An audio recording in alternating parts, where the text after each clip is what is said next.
I'm Tim Iden. We are here at the City of Peoria Traffic Engineering Department, and we are in the Traffic Control Center. And we're going to take all of your questions today, everything you've wanted to know about traffic, the flow of traffic, and ask our traffic engineers here. So let me introduce you to our guests here today. In the very end, we have Chris Lemke. He is the city engineer. Chris, thank you. Oh, I got that wrong already, didn't I? He is the city he is the city traffic engineer.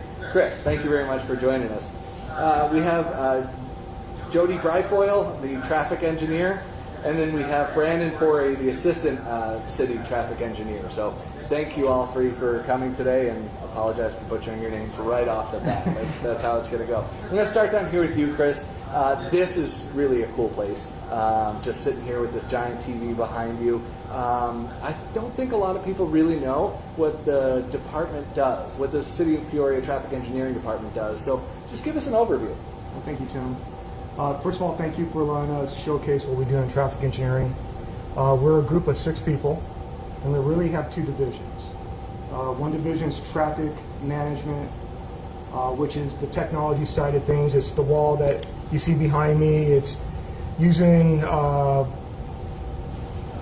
fiber optics and communication to be able to relay traffic information. And the second component is what we call, it's a long title, but it's safety, development review, and neighborhood issues. And so it's more the studies type of the side of traffic engineering. So we got technology, and we got the studies side and the review side. So pretty much you guys are the ones that keep our traffic flowing, right? Yes, sir. Absolutely. What amazes me, so every time I come in here, the first time I was in here, what amazes me is the amount of technology that you guys have. Driving down the road, I see the cameras sometimes, but I never really think about what's on the other end. Tell me a little bit about how you guys use technology to really run our city streets. Oh, happy to do so. We pride ourselves at the City of Peoria that we're one of the cutting-edge cities for technology to manage traffic. And how do we do that? We do that with software, we do that with cameras, we do it with very dedicated staff to set the system up. In a nutshell, we use softwares to control the traffic signals. When we control it from here, we could change the signal timing. We could, on the screen behind me, you see that we're detecting vehicles. If they're in a zone that lights up, and if they're not in a zone, that detection area is not lit. And we can control that from here. We don't have to go in the field to do that. We observe traffic from our CCTVs, which are the cameras. We also have video detection, which actually detects cars at an approach to make sure that you get a left turn arrow when you're supposed to get a left turn arrow, or if you're on a side street, the camera, the video detection knows you're there, and eventually will give you a green light. So that's in a nutshell what we do here with technology for traffic management and mitigation. Let's talk a little bit about the board behind you really quickly, because I think that is one of the more fascinating areas. Can you go through what we're looking at here real quick and just give me an idea of how you would use this technology to monitor traffic? Absolutely. The board behind you is an image of what we see for our video detection. So what is video detection? It's actually detecting if a car is there and if we need to give it a green light. For example, here you can see that all this was highlighted blue. So it's detecting a vehicle. Those vehicles just left, not highlighted anymore. So right now it's saying that this leg, this approach, has no vehicles. Maybe it should consider terminating the green light and giving it to another direction. But more cars just approached. You can see they just stopped because there was no cars there before. So it terminated and gave a green light to a different direction. So when we get residents that say, I don't get detected, how come I never get a green arrow when I'm waiting for a green arrow? This is an image that we'll look at it to take a look. Is the box drawn correctly? Are we actually detecting a left turn? Are we detecting the through? And we're able to do it from the Traffic Management Center. And that's usually what we hear is a typical complaint of, I'm not getting detected. Secondly, this system is so sensitive that we have to screen out what's not traffic, because the camera will pick up any motion, and that's what it's really looking for, is motion. And if there's motion out here, it's going to say, well, that's a vehicle, I got to give it a green light. And we don't want that to happen. For example, all this is screened out, and the traffic signal itself The actual pole going down the road is screened out too, because when it's windy, that will shake. And if it's shaking, it's going to say that's motion, that's a car, I need to give it a green light. We don't want that to happen. So on a very windy day, it's quite possible you're going to get a green light on a leg that there's no car there, because the mast arm be shaking quite a bit and it'll go out of our zone that we detected that shouldn't be there. I find this so fascinating, and I think people that get to see this do. A couple of questions I have for you, because I don't know the answer, and I like to learn here as much as the people watching. So there's a computer basically monitoring those zones at all times? Is that how that works? Yes. Well, it's the way it works is the cameras detect the vehicles, and it sends an image to the cabinet itself. There's a cabinet out there. It's the brains of the intersection. The cabinet has a controller, and if there's a car there, it's communicating with the controller in the cabinet and saying, "Hey, I'm a car, I'm there," and it goes into a pretty sophisticated algorithm and says, "Okay, are you for the side street? Are we going to give it green time at this duration, or do we need to wait and give it time later?" And all that is pre-programmed for every single intersection in the city. So there's a lot of calculations going into when a light turns and when a light doesn't turn, it sounds like. Right, and it gets even more complicated than that. It's not, should we give a green light to one leg and not the other? We have clearance intervals too. How much yellow time do we need to give? How much all red time do we need to give? Also, if a pedestrian needs time, that has to come into the mix and make sure that a pedestrian has enough time to cross the street. And then another factor we have to consider is when fire goes through the intersection, it's what we call they preempt the intersection, get a green light for their direction if they're responding to an incident. That's all figured out in the controller through algorithms to give a specific green band for a direction. And then we communicate one intersection to the next intersection upstream or downstream, so it's all together. And so it's not one isolated intersection. We have to think of a corridor. And when do we give the green times to the side street? How do we accommodate pedestrians? How do we accommodate clearance intervals? And all that goes into it when we're trying to figure out timing for signals. That's fantastic, and thank you again for bringing us into here, because most people have never been in a place like this to see all of these TVs. Speaking of which, is there somebody here actually monitoring these TVs? Do you guys watch them, or do we leave it just to the cameras and the signals? We do have staff here.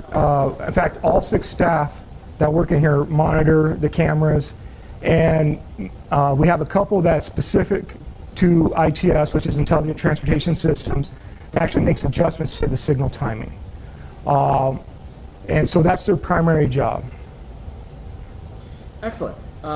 Just so the people watching are aware, we're taking questions live, so please feel free to ask those questions live, and we're going to answer some of them. We also took questions live for the last few days, so let's get to some of the questions that people have asked out there, and please feel free to ask us some more questions as we're going, because that's what we're doing. We want to make sure we answer your questions. So Jody, I want to start with you. I hear this a lot. People speed down my street. How do you decide when a street needs to or actually gets speed humps? Our speed humps are available through our neighborhood traffic management program. That is a completely resident-driven program. So that's something that a resident would contact us, tell us that that is a concern that they have and they're interested in speed humps. We would take a look at the street and see if it's eligible. So the first thing we do is make sure that there's front-facing homes on it. Then we would go out and collect traffic counts, see what those speeds actually are in the street. If the speeds are more than 5 miles an hour above the posted speed limit, the street would qualify for speed humps. We would work with the resident and come up with where those speed humps should be placed. We'd generate a petition, and then at that point it would be up to the resident to circulate it to see if their neighbors are willing to sign it and if that's something that the street would want to pursue. That's great, and a lot of times it feels like things are out of our hands, but if there is a problem, we have an entire department whose job is to decide how to fix that issue. That's fantastic. Thank you. Thank you. Hey, Brandon, Corey, how are you? Yes, I'm doing well. Oh, wonderful. Pedestrian safety. That's such an important one. We have kids that go to schools, school zones and things like that. It's so important to us. How do you work with the schools to make sure that our school routes are safe? I think Peoria has probably one of the best, if not the best, coordinations with the schools that I've seen of any of the cities in this region. Possibly the country. Let's be so bold as to say that. I agree. And it's not only the Peoria Unified School District, which is most of our schools, but also the Deer Valley School District, Deer Valley Unified that has 2 schools, and our charter and private schools as well. We treat them all equally, and we work with all of them. So there's several things that we offer them. First, we work with a lot of the elementary schools to develop walking maps, and when we do that, we work cooperatively with the schools to figure out what's the best route for kids to walk to school so they're minimizing the number of times they're crossing the streets. And one of the things we get out of that that's really valuable is we figure out the best locations for the crosswalks for the schools, because we want to have crosswalks at appropriate locations, but we don't want too many. So that walking map really helps us figure out the best locations for those crosswalks.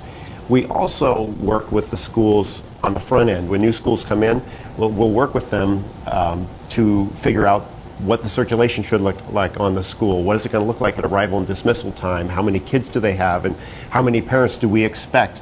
We've been monitoring traffic for a long time, so we can pretty much tell you how many parent cars there will be based on a school and the population of that school. So we work with them to try to develop a circulation plan that they can implement early on and hopefully minimize the time when there's those backups on the streets.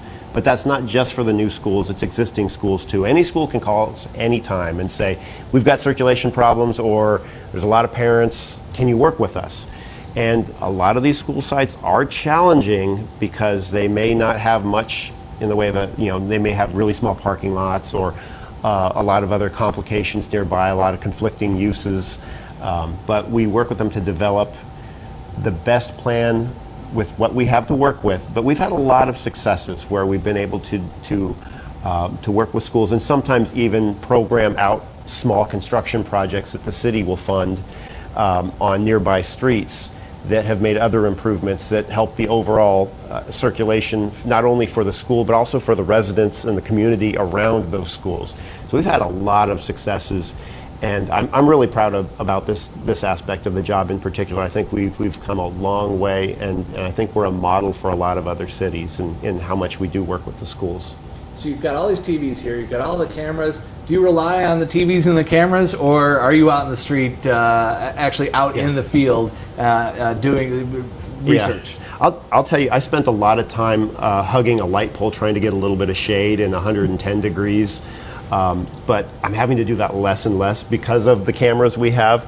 And every new traffic signal we install comes with a CCTV camera that we can pan, tilt, and zoom and watch. And a lot of these happen to be located at locations where we can see what's happening with traffic around the school. Not all of the schools, but more and more of them.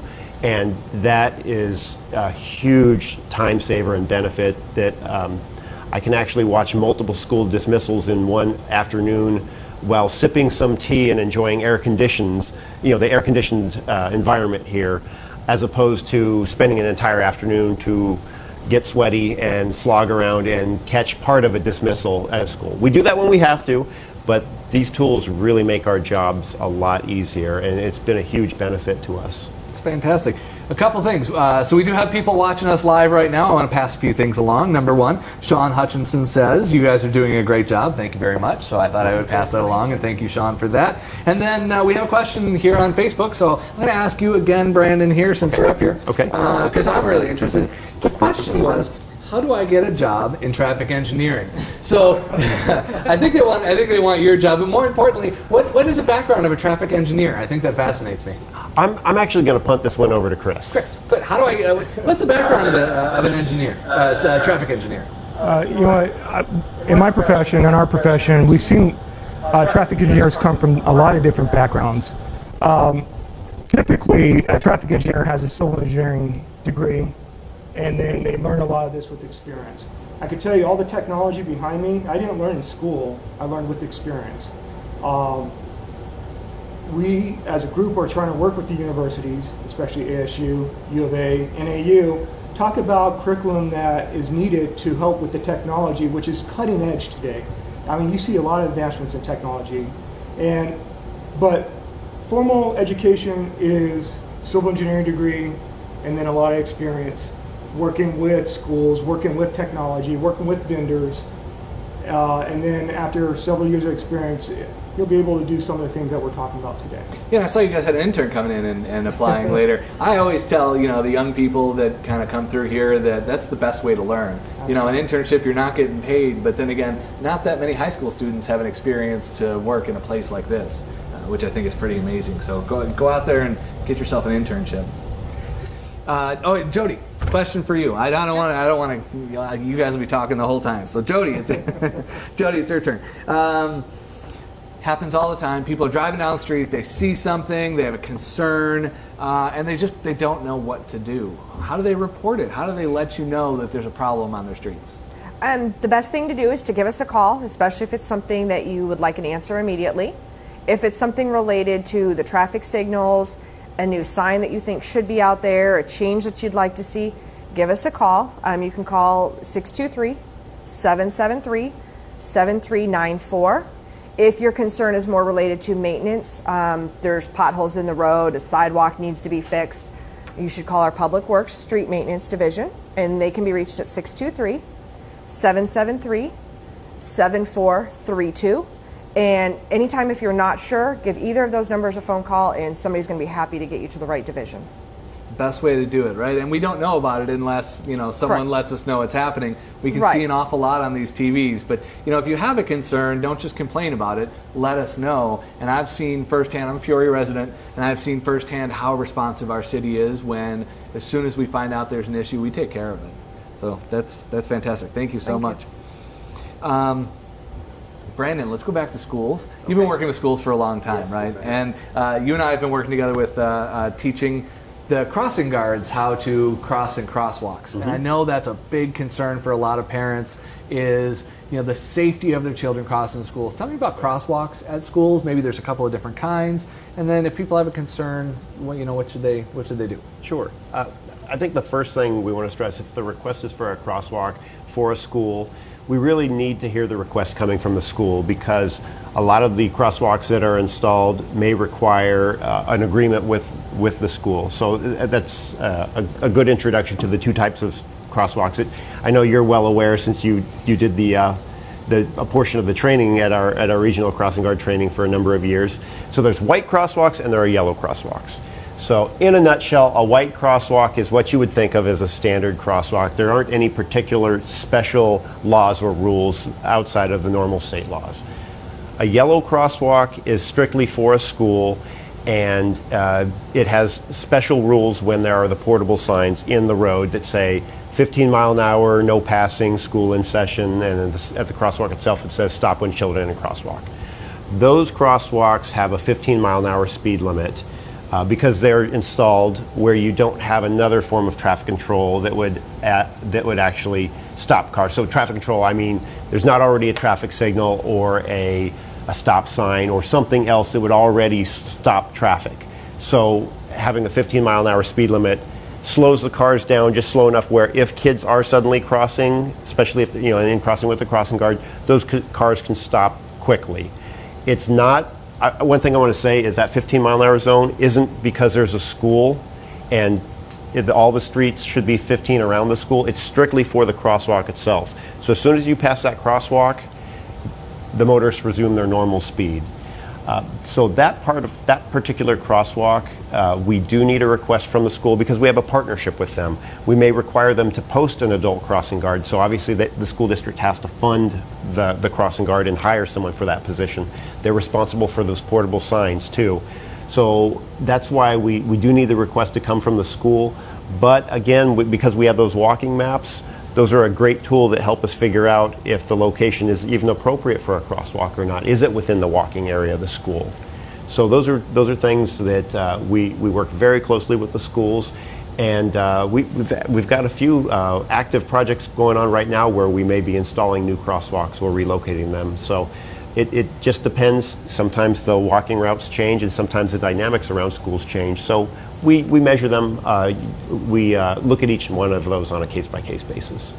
So I want to give you a shout out and our entire regional coalition for, I didn't know this until I started working here, literally every crossing guard gets trained by Maricopa Association of Governments and the individual cities and the school districts so that they are following the rules and they know how to get those kids across the street safely. We strive for that. I should say most, yes. Yeah, and what's really nice is we see certain guards year after year, and so that's great that they're doing refreshers, but we definitely, the hardest ones to reach are the crossing guards that are sometimes crossing guards. The staff members in the office that once in a while go back to the crossing guard. Those are the ones that we usually see out there in the street, wearing their normal clothes with the stop sign doing things that maybe you cringe a little bit. So we say, we want to work with them, and we'll even go and work with them on a case-by-case basis and say, hey, we'll take a few minutes with you, get you trained, and encourage you to come to our big training, but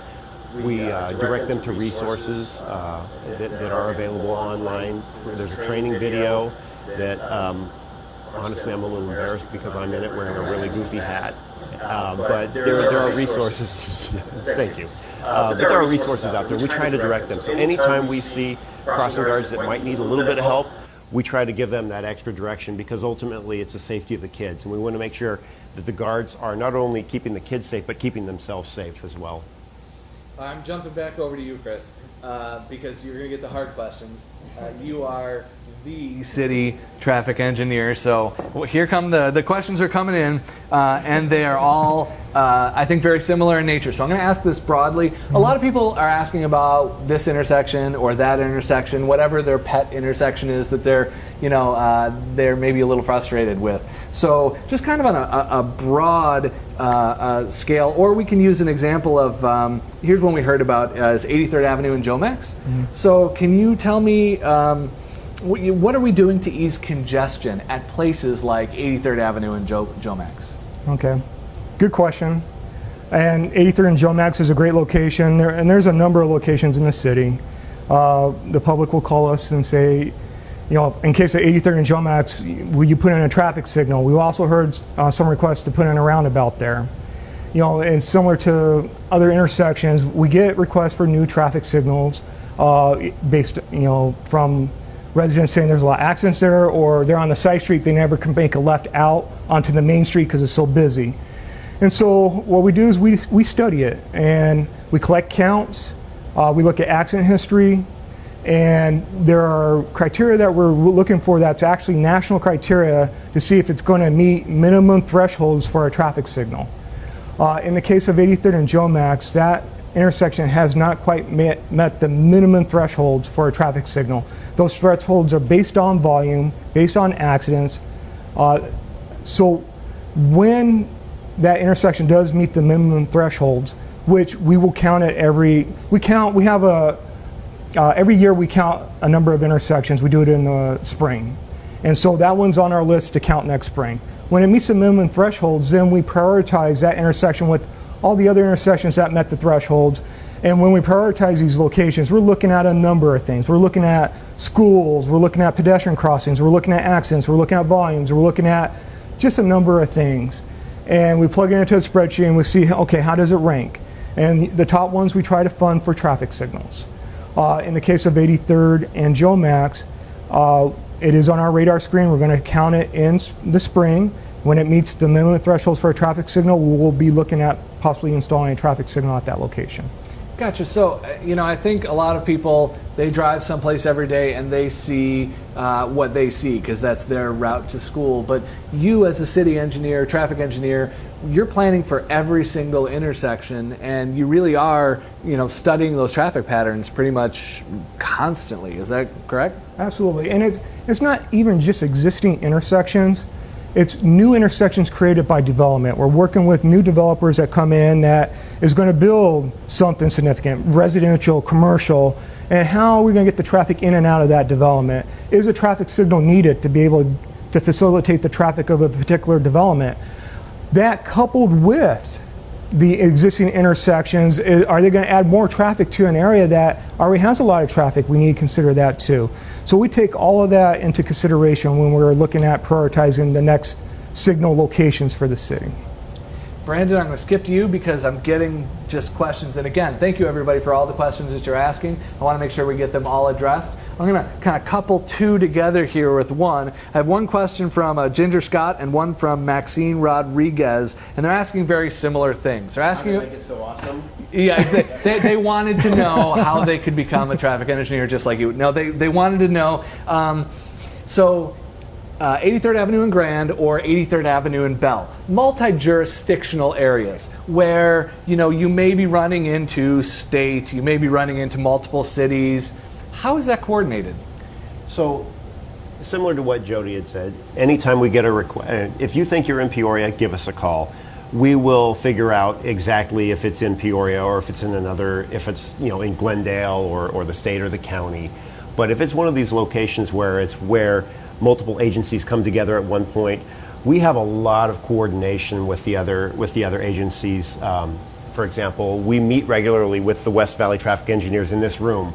We sit around this table and share ideas and thoughts and experiences, similar experiences, and we learn from each other. But we also get a chance to figure out how our projects can connect to their projects as well. So we have a lot of informal communication in addition to formal groups that meet regularly. We regularly coordinate with the Arizona Department of Transportation and Maricopa County. So there's a lot of coordination that's always going on.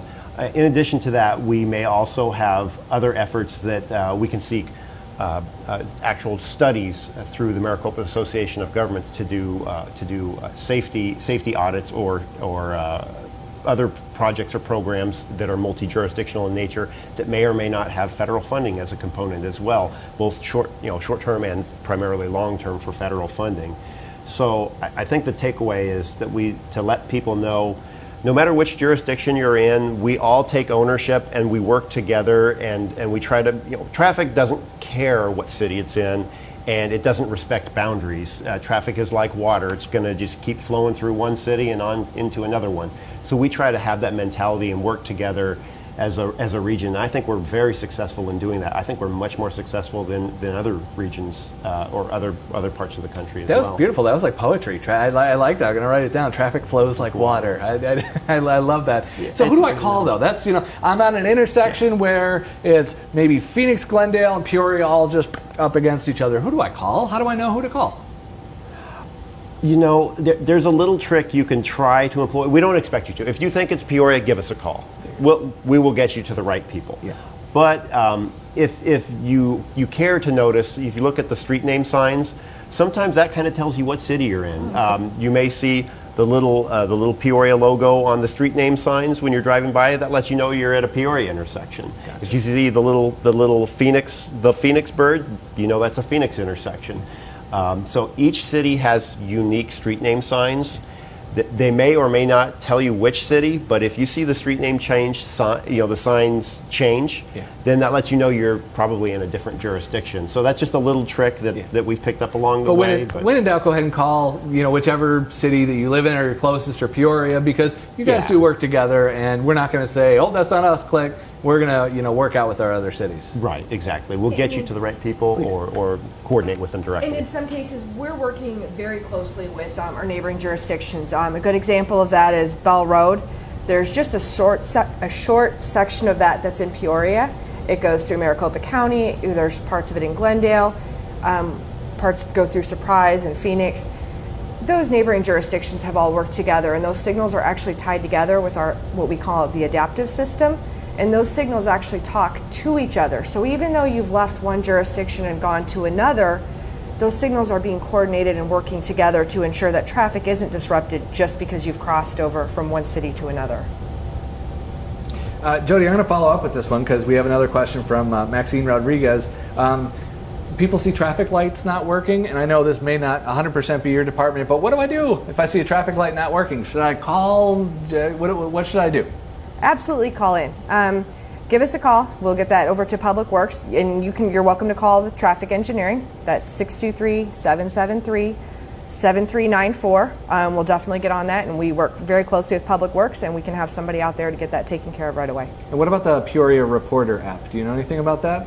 I am not familiar with that. I will send that over to Chris. It's an app that, if If you see something, you can take a photo of it and send it via the Peoria app, Peoria Reporter app, and we will receive it and be able to take care of it that way too. Such a great way. I've used it myself. Like I said, I'm a Peoria resident, and it's such a really cool way to report that street light outage or report that pothole. You know, if you don't know who to call, you open the app. You can take a picture of what the problem is. A street light is out. You can take a picture of it, submit it on the app, and you know, it might not go to you guys. It might go to Public Works and Utilities, but it filters to the right department. So that's a really cool way to easily report something that's going on. Okay, great. Let's and again, I want to say real quickly, thank you to everybody that's asking questions. We may not be able to address your specific intersection, but we're going to try to ask questions as they pertain to the intersections you're asking about, and we will be following up after the Facebook Live to answer some of the specific questions that you have that we might not be able to talk about live because it's very specific to your neighborhood, but we will be following up and answering those questions. So keep the questions coming. We absolutely love them. Jody, I'm coming back to you. I live near a school. People keep parking on my street. What do I have to do to get no parking signs in my neighborhood? Just like the speed hump program, that's also a resident-driven program. So give us a call and we can talk about the specific concerns. Is your issue with overnight parking? Is it just parking during the school day? Is it parents dropping off and picking up their children? Once we figure out what your specific concerns are, we can figure out what no parking signs or restrictions would be appropriate. We'll work with you to generate a petition and get that out to you and circulate it to your neighbors. If 80% of the homeowners on a street want that restriction, then we will have those signs posted. That's great. So we're working together with communities. It's not just a matter Exactly. of we're going to come into your neighborhood and you're going to wake up and there's street humps the next day or there's no parking signs. Correct. But it's a community based. Those are all requested directly from the residents. All right. I'm looking at Chris because I got more hard questions. Yeah, Chris, you get the hard ones. You got the in front of your title, so that's you're getting the hard questions. All right. So, you know, I'm sure you go out, you know, hang out with friends at a party, and they know what you do for a living, and they all ask you probably the same question, right? I mean, you're the traffic guy. I'm going to ask the traffic guy this question. I'm driving down the street, and it seems like I get stopped at every light, or magically, it seems like I make every light. Is there a secret? Why do I get stopped at lights sometimes? Why do I make the light sometimes? How are those lights timed? You know, I even get family members, including my wife, asking me that question, and she's another engineer. Anyways, it depends on what corridor you're on. Let's use Lake Pleasant Parkway, for example. In the morning and in the afternoon, our goal is to progress the traffic, to move the platoon of traffic along Lake Pleasant Parkway. So if you're on a side street, try to get onto Lake Pleasant Parkway in the AM peak hour or the PM peak, you may have to wait a little bit because we're trying to get the grouping of cars to move along Lake Pleasant Parkway. What we run into is, well, I could make all the lights one direction but not the other sometimes. And if I go 40 miles an hour, I'm supposed to hit every light because it's timed that way. Is that correct? And the answer is no. And the reason being is it's the spacing of traffic signals. And that's why we're careful when we put in a new traffic signal. If traffic signals are spaced at every half mile, then yeah, we could progress traffic in both directions. But usually the traffic signals are not spaced at every half mile. Sometimes we need to put in signals that are closely spaced to provide access to commercial development or whatever. And so typically when that happens, we could get progression, move the traffic in one direction, but we're going to have a tough time moving traffic in the other direction. And so we know usually in one direction in the morning is heavy, but in the PM peak it's not so heavy, but it's vice versa in the afternoon. We'll try to coordinate the traffic signals to accommodate the flow of traffic. And how do we do that? We're measuring the traffic. We take traffic counts. Some of our systems that we have installed, remember I talked about video detection, actually collects traffic counts 24/7. So we take a look at that information, the traffic counts, and actually it's going to be put on the screen here in a minute. And we take the volumes and it helps us make decisions of how do we time this signal, how do we time the signal upstream from it and downstream from it, especially if it's spaced less than less than a half mile apart. Some corridors we look at and say, you know what, it doesn't make sense to progress it. We're going to have the signals run free, meaning that when you approach the signal from the side street, you're going to get the signal to turn pretty quick. We'll provide minimum timing for the major street, but once it meets that timing that we had set for the threshold, if a car shows up, it'll give signal and a timing for the side street. That's called running it free, and we do quite a few signals in locations that make sense, that the traffic really has no pattern to it. It's hit and miss, both directions are heavy, or sometimes it's light. It makes more sense to run it free, and we do that along Peoria Avenue in the city. So if there's concerns about a particular corridor or a specific traffic signal, we urge folks to call us, because it could be a number of reasons. It could be we need to look at the timing again. It could be the detection issue. Remember, we talked about that earlier.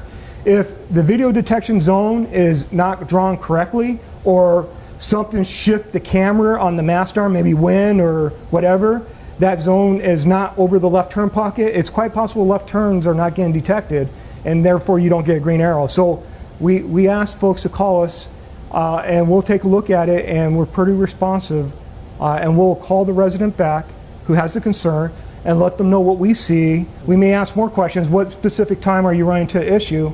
And we'll use our technology to help assess the situation and correct it. Speaking of technology, we're showing some really cool stuff on the board behind you. Can you talk a little bit about, I mean, because it sounds like you guys have numbers and more numbers. What are we looking at? All right, so what I mentioned earlier is, remember what video detection is. Video detection is detecting vehicles in the intersection. So if you're on a side street, if a camera detects you, it's saying, hey, I'm a car waiting, I need a green eventually, and that's what the video detection is for. But the cameras are so sophisticated that we actually could collect traffic volumes from the cameras itself that we put up. So what you're seeing here is the actual data collection from the video detection we have in the intersection, and we use this to determine a number of things. One, are we timing the signals correctly if we're trying to progress traffic one direction or the other? Two, is there enough green time on a side street? This will tell us that maybe not. And three, what we're looking at sometimes is how many cars are showing up at a signal when it's a red light. Arrivals on red. We try to not have that happen. I mean, but if we're getting a lot of cars arriving on a red light at the traffic signal, that means we need to address the timing, because we really want the majority of the traffic to arrive at a traffic signal on a green light. And this is what all this analytics is doing for us. These are performance measures at traffic signals that we're using our video detection, which we already have to put the video detection out there. This is what the traffic engineering group is doing. And this is using technology to our benefit. We don't have to go out and actually stand at an intersection with the count board and count cars anymore. And when we did that, we only count for the time period we're out there. Usually it was 2 hours. This is collecting data 24/7, 7 days a week. We could look at holidays, we could look at seasonal adjustments. This is where technology is gone. And this is recent technology. I want to say this wasn't available to us 5 years ago. And you know, keep in mind how much technology has expanded. You know, look at your smartphone. How old are our smartphones? 10 years? Okay, so what is technology going to do for traffic in the next 5, 10 years? As a group, we're trying to stay on top of it and be progressive and use it to our advantage to help serve the residents of Peoria. I'm fascinated by this amount of data. My question as a Peoria resident driving home from work is, you have all of this data. Do you then use that to make adjustments, or is this something that we study? How often do you make adjustments on the lights? Great question. And so every year we identify corridors that we want to work on. I'll give you an example. 2 corridors this year would be Olive Avenue and also Lake Pleasant Parkway. And we're actually looking at adaptive systems for that, and we're working with neighboring jurisdictions to help not just do the signals in the city of Peoria, but ADOT, the county, and City of Glendale in the case of Olive Avenue. How often do we do the adjustments? Well, we identify corridors that we've heard that there's some concerns about, and we identify them up front. We try to hit 1 or 2 major corridors every year. But we don't stop there. We also listen to the community. If we have a new development coming into an area that's going to introduce new traffic patterns, we take a look at it and we make adjustments when new development comes in too. We also listen to the residents that call in. I mean, if someone's calling in and says, I'm getting caught by every red light, we're going to take a look at it because that's not our intent. Right. Now, I'm not saying that we could progress the traffic and the signal so everybody catches a green light both directions, but it's worthy to take a look at it to see if adjustments can be made to help ease that commute a little bit more. Are there any examples that you have, recent or in the past, where, based on all of this technology, you made a change that really kind of shifted the way traffic happens that you can think of? Well, we've done some changes for safety, and we've done some changes for capacity. Let's talk about capacity first. Okay. And remember, I was talking about adaptive systems. We work with the county and ADOT to install an adaptive system on Bell Road. And so what does adaptive mean? It means, we talked about video detection. Well, that's measuring traffic, and then we have to put it in some program, and then we try to adjust it after the fact. Adaptive means it's measuring real-world traffic conditions at that moment and feeding that information upstream and downstream to other signals and making adjustments to those signals on the fly. Truly adaptive. And that's what we have on Bell Road. And we're trying to implement that. We're looking at projects for Olive Avenue and Lake Pleasant Parkway also. That's our next two corridors that we're really looking at.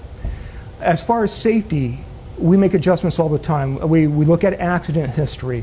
We look at when are the accidents occurring, especially for left turns.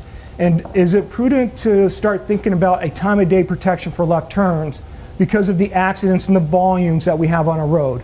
And the recent case would be 91st Avenue and Northern. Before we made an adjustment this summer, it was a leading arrow, and then it went to a permissive movement so people can make a left turn if it's clear. What we did was we would put in flashing yellow arrows, and we protect it from in the morning from 7 to 7, Monday through Friday. Oh, not in the morning, Monday through Friday, 7 to 7, and then we go flashing in the evenings and on the weekends. And that correlates to the accident history that we saw, but also the volumes on Northern and 91st Avenue. Once the volumes die down, there's more gaps for folks to make a left turn. So we don't really want folks to have to wait a long time when there are sufficient gaps to make that turn. And so those are the things that we look for. We did it there, we did it at 75th and Thunderbird, we did it at 83rd Avenue and Thunderbird, we did it on all the Bell Road intersections. Right. Safety is very important to us. So I know we did have a lot of questions about the lagging and the leading left, and I don't know if everybody understands all the terminology for those. So just very basically, can you walk through, once upon a time an arrow used to just stay red no matter what, period, it would just stay red. The lagging left and the leading left, the flashing yellow arrow was introduced in a couple of places. Can you just explain that a little bit more detail? Yeah, absolutely. Okay, so as far as terminology, so you have protected left turns. So really you can only make a left turn when it's a green arrow, and when it's all other times it'll be a red arrow. Mm-hmm. So you cannot make a left turn. You got a leading arrow, meaning that the arrow will come on first before the through movements go. Okay. Lagging arrow means that the arrow will come on after all the through movements go. And why do we do both in the city, why would we choose a lagging arrow over a leading arrow? Usually because we have a short left turn pocket, and what happens is all the through movements block that left turn. And so if we have a leading arrow, everybody that wants to make a left turn is blocked by that through movement, can't get in a left turn pocket. And the raised median is stopping them from getting in there. So we would lag it, allow the through movements go through, and including the left turners to be able to get in that left turn pocket, and then we serve them. And so that's why we would consider a lagging left turn if the through movement is blocking your left turn pocket all the time. That just makes such amazing sense, and I'm so glad you explained it to me. I know people are watching too, but at 83rd and Thunderbird, I had that problem sometimes where I wanted to get in the left turn lane, but I couldn't because it was blocked. So that would be one of the reasons for the lagging left? Yeah, so 83rd and Thunderbird is a unique intersection. We actually, for eastbound and westbound left turns, we lead it and we lag it.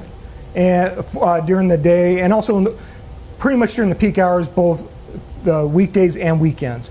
Off peak, we go at leading arrow. Remember, leading arrow is a green arrow that goes first, and then we flash it. And so one thing I didn't talk about is flashing yellow arrow.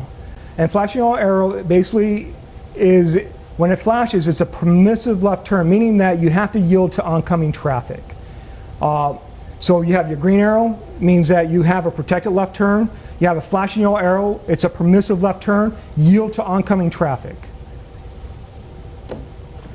One thing I did want to add really quickly is one advantage of the flashing yellow arrow is that it gives us more flexibility with the traffic signal to change it based on the time of day. So we've got a very talented ITS engineer and ITS technician and the public works crews as well, that they kind of push the technology to its limits, and they've been able to figure out how to make these signals have so many different cycles and options that 83rd Avenue in Lone Cactus is a great example. At some time of the day, there's a flashing yellow arrow. Other times, it's protected only. Other times, it enabled us a lot of flexibility with that site to address some of the school safety issues with conflicts with cars turning when kids were crossing in the crosswalk. So because we had the flashing yellow arrow at that location, it enabled us that flexibility we just would not have had if we didn't have the flashing yellow arrow at that location. So that's definitely worth noting. And I just love knowing that because I start to notice these changes happen, and it's kind of, sometimes I see signs that say, traffic signal change coming up, and I've been noticing in various areas these changes. What I really appreciate as a Peoria resident, or just whether I'm a Peoria resident or not, what I really appreciate is that you guys are taking a look at the intersections. You're constantly monitoring them, A, on video, B, the numbers. I mean, it's fascinating to see that you're looking at the number of people that are going through an intersection, that are turning lefts, and that you're making adaptations to change that. So it's one of the things we really wanted to get our residents to take out of today is that sometimes you may be frustrated, and that's just because there's a lot of traffic, but we have an entire team that is here making sure that things run smoothly. So that is awesome. I've got a couple more questions, and then we're going to wrap things up. Thank you again for giving us your time today. I want to address some Facebook user questions. Jody, I have one for you. Somebody asked about lane reflectors. First of all, explain what those are, and then tell me why some streets have them and why some streets don't. Okay. They're actually called raised pavement markers, or RPMs, and at night they'll reflect. They're not required by any engineering standards, but they're definitely something that many drivers find beneficial, especially in areas where there may not be street lights. They're pretty costly, so that's one of the reasons you don't see them throughout the city. We're starting to install them more and more, so you'll see them going in on new projects. One of the things, most people have probably seen the yellow ones and the white ones on the lane lines, but there's also blue ones that you'll notice out there. And when you see a blue one, look over to the side, you'll see a fire hydrant. That's one of those weird little factoids that, unless you're in traffic engineering, there's so many cool terms and weird little factoids in traffic engineering. The blue reflector is for fire trucks to see where the fire hydrant is. That's so cool. And this is another real nerdy one that I learned long ago. They're called raised pavement markings, but when you go up north, they need to shovel snow, so they have to lower them. So they're called de-elevated raised pavement markings. Did I get that right? Yeah. That is my favorite traffic engineering factoid on the face of the planet. So that is really fantastic. We have answered, let me just make sure we have answered all the questions that we have. Do we have any hawk signals in Peoria? I don't know what that is. What is a hawk signal? So a hawk is a sort of an acronym. It was developed in the city of Tucson many years ago. It stands for High Intensity Activated Cross Walk. It's kind of a stretch, but it's a bird. There's kind of a bird theme going on in traffic engineering with these special signal variants. It's officially today called a pedestrian hybrid beacon. So it's a hybrid beacon. It's not quite a signal. It's a little more than a traditional beacon with a flashing light. So what it is, it's almost like half of a traffic signal. One street has the mast arms with the lights. What's very different is it's kind of a doghouse shaped light box on it, where there's one light at the top, two at the top and one below. And what's interesting is it's dark most of the time. It's just off. You drive by, you treat it like any other location as a motorist. But when a pedestrian presses the button, the hawk kind of comes alive at that point. It starts flashing a yellow light to let motorists know, okay, it's going to stop you pretty soon. So after a few seconds of flashing yellow, it'll go to a solid yellow, which is your final warning before it then switches to two solid lights that are red.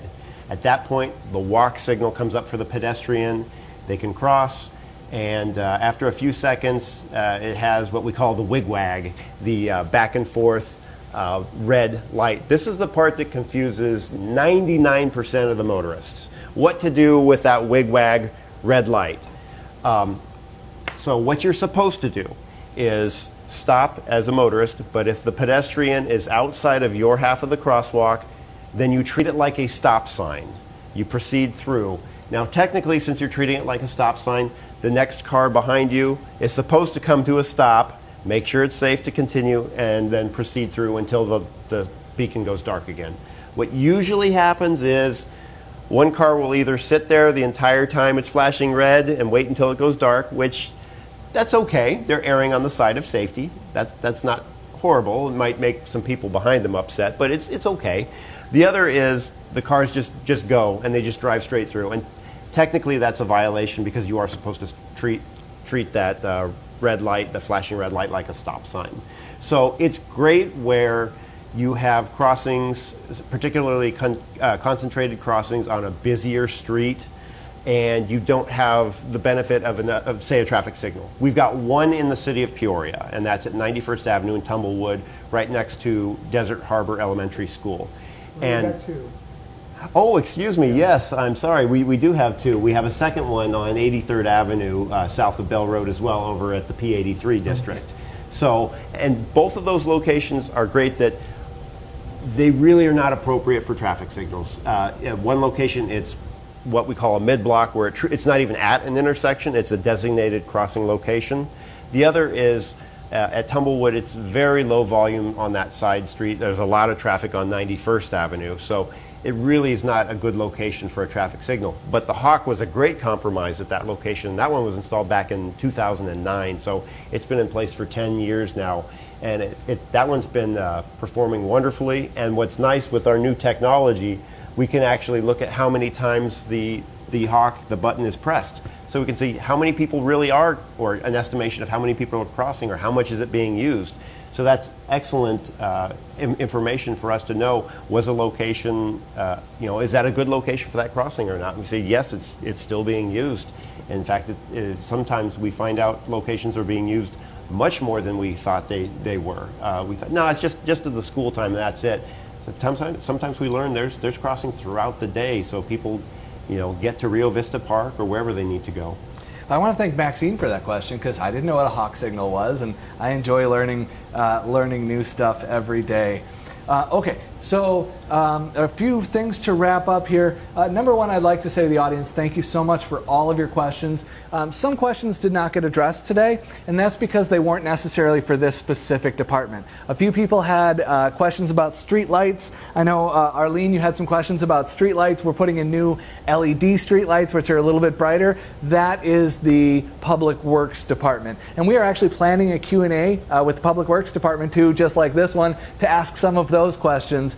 So if we didn't address your specific question today, it's because it wasn't the appropriate group for that. That being said, we have your questions on Facebook, we have your questions on Nextdoor, and we're going to be addressing you directly on Facebook and Nextdoor to make sure that you get the answers that you're looking for. I just didn't want to ask the wrong people about the questions. So we want to get the experts to answer the expert questions. And some of you had questions specifically about stop signs and questions that might be better answered by police, and we will get our police to answer those questions for you as well. So thank you everybody for tuning in. I want to turn back to Chris really quickly and say, Chris, you have an audience here watching our Facebook Live. What's the one message you really like them to know about the Traffic Engineering Department and the City of Peoria?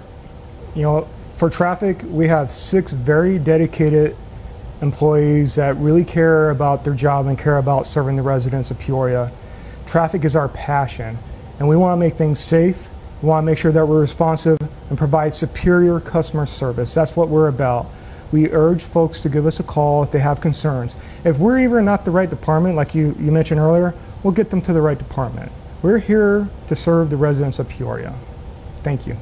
Excellent. And again, I've mentioned a few times I'm a Peoria resident, and I'm proud of it, which is why I keep mentioning it. And for me, learning the background, seeing this unbelievable board, and seeing that there's somebody that has an eye on our traffic, at all times really makes me feel that our city is, as you said, giving us that superior public service. So for the three of you, thank you so much for your time. For our camera guys behind the scenes that you can't see, but they're making this all happen, thank you so much for everything. And for all of our viewers out there, thank you for tuning in. Ask us your questions. If you didn't get it answered here, keep asking, and we will get back to you. And thank you for watching.